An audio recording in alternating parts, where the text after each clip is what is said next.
ध्यान देंगे। हम लोग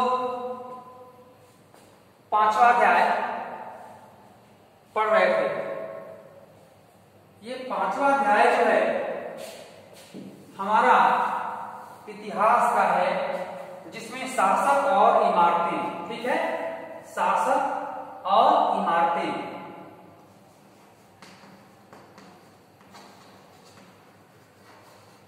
अब ये शासक और इमारतें हम लोगों ने शुरू किया था। किस शासक द्वारा कौन सी इमारतें बनाया गया, जैसे कि आगरा, दिल्ली में मकबरे, लाल किला और ये आगरा का ताजमहल, ये किन शासकों द्वारा बनाया गया, ये हम लोगों ने पढ़ा। आज 11वीं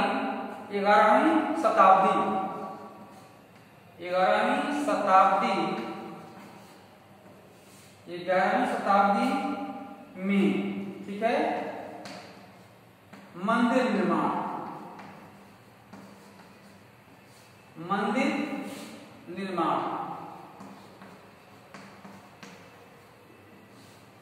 अब 11वीं शताब्दी में मंदिर का निर्माण कैसे हुआ, इसके संबंध में हम लोग पढ़ेंगे।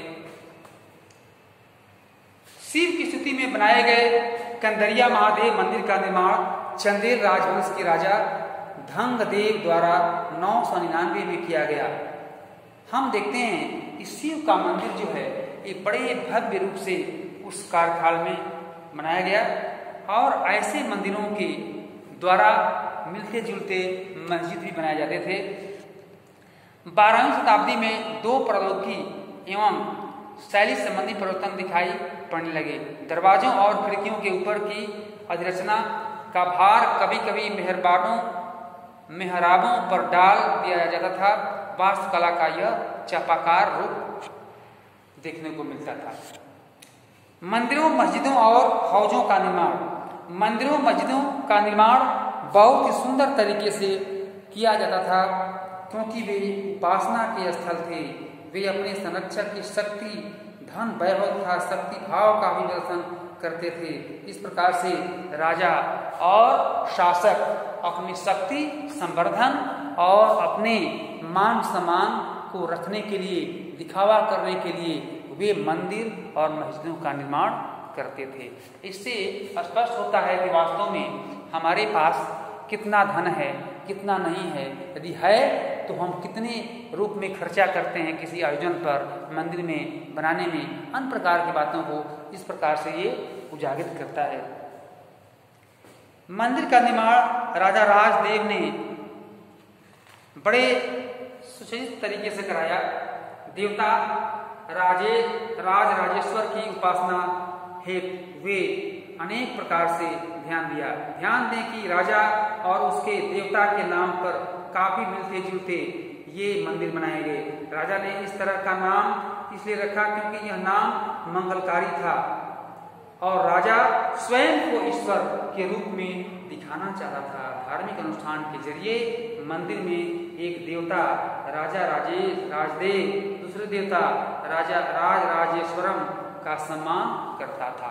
इस प्रकार से वे अपने नामिक देवता को अपने द्वारा नाम रख करके, अर्थात देवता का रूप वही है, अर्थात वो दूसरे रूप में नाम रख करके और अनुष्ठान करता था, कुछ नवीनता लाने के लिए, ठीक है। सभी विशालतम मंदिरों का निर्माण राजाओं ने करवाया था। मंदिर के अन्य लघु देवता शासक के सहयोगियों तथा अधीनस्थों के देवी देवता थे। यह मंदिर शासक और उसके सहयोगियों द्वारा शासित विश्व का एक लघु रूप ही था। जिस तरह से वे राजकीय मंदिरों में इकट्ठे होकर अपने देवताओं की उपासना करते थे, ऐसा प्रतीत होता था मानो उन्होंने देवताओं के न्यायप्रिय शासन और पृथ्वी पर ला दिया। मुसलमान सुल्तान तथा बादशाह स्वयं को भगवान के अवतार होने का दावा तो नहीं करते थे, किंतु फारसी दरबारी इतिहासों में सुल्तान का वर्णन अल्लाह की परछाई के रूप में हुआ है। दिल्ली की एक मस्जिद के अभिलेख से पता चलता है कि अल्लाह ने अलाउद्दीन को शासक इसलिए चुना था क्योंकि उसमें अतीत के महान विधिकर्ताओं मूसा और सुलेमान की विशिष्टताएं मौजूद थीं। सबसे महान अधिकर्ता और वास्तुकार अल्लाह स्वयं था। उसने अव्यवस्था को दूर करके विश्व का सृजन किया तथा एक व्यवस्था और संतुलन कायम किया। वह जो है लोगों में कैसे संतुलन हो, कैसे व्यवस्था कायम हो, इस पर वो शासक ने जोर दिया और अपने इस दुनिया को एक अच्छी नई निगाह से, नई विचारधारा से दिया और आगे काम को बढ़ाया। व्यापक समझ और सत्ता के आने पर प्रत्येक राजवंश के राजा ने शासक होने के अपने नैतिक अधिकार पर और जोर डाला। उपासना के स्थानों के निर्माण ने शासकों को ईश्वर के साथ अपने घनिष्ठ संबंध की घोषणा करने का मौका दिया।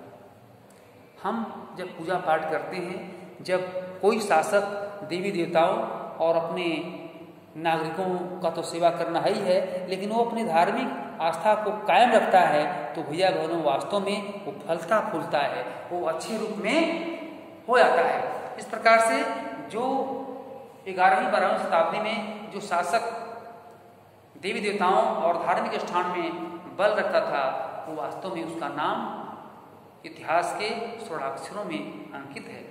व्यापक समझ यह थी कि न्यायप्रिय राजा का राज ऐसा होगा जहाँ खुशहाली होगी और जहाँ पर्याप्त वर्षा होगी। इसी तरह हौजों और जलाशयों के निर्माण द्वारा बहुमूल्य पानी उपलब्ध कराने के कार्य की बहुत प्रशंसा की जाती थी। उस समय जो है जो लोग हौज बनवाते थे, परिसरा बनाते थे, कुएं खुदवाते थे, तालाब बनवाते थे, उस समय का ये नित था कि उनका एक नाम बड़े सम्मान पूर्वक लिया जाता था कि इनके द्वारा ये बनाया गया।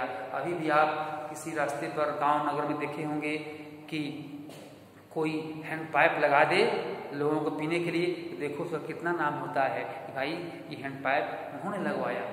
ऐसे ही पहले लोग अपने मनी से कुएं खुदवा दिया करते थे। राजा महाराजा इस प्रकार के काम अनेक करते थे, इसलिए उनका इतिहास अतीत बन गया। इस प्रकार से हम सुल्तानी अथवा राजा का तालाब कहा जाता था। ऐसे तालाबों को बनाने के लिए वे अपने धन को वास्तव में जो टैक्स द्वारा धन प्राप्त हुआ था, उस धन का उचित प्रयोग करते थे। इस तरह से भैया बहनों आप देखते हैं वास्तव में जो लोग ऐसे महान कार्यों के प्रति अपने लगाव को रखते हैं, करने का इच्छा हो, वो जाहिर करते हैं, वास्तव में कर भी जाते हैं। आप देखते हैं अपने देश के प्रधानमंत्री मोदी जी, कुछ लोग कहते थे कि मंदिर नहीं बनवाएंगे, इतनी राज की सत्ता है, फिर भी क्या लोग कर रहे हैं। ऐसा तमाम जनता की जो है आवाज हम लोग सुनते थे, लेकिन मोदी जी को ये भी कहा गया कि वो तो कभी अयोध्या आते ही नहीं, हर शहर में जाते हैं, बाराबंकी तक आते हैं अयोध्या के पास, लखनऊ तक आते हैं बार बार, लेकिन अयोध्या में कभी राम लला का दर्शन करने नहीं आते हैं। लेकिन उनकी इच्छा थी कि मैं जब उसका नींव रखूं, बनाऊं, तब अयोध्या जाऊं। इस प्रकार की अब ये बातें इस समय जब निर्माण कार्य का नींव रखा गया तभी बात प्रकाश में आई, परंतु उनका आंतरिक जो व्यू है वो इस प्रकार की थी। इस तरीका से भैया बहनों वास्तव में ऐसे लोगों का इतिहास बनता है।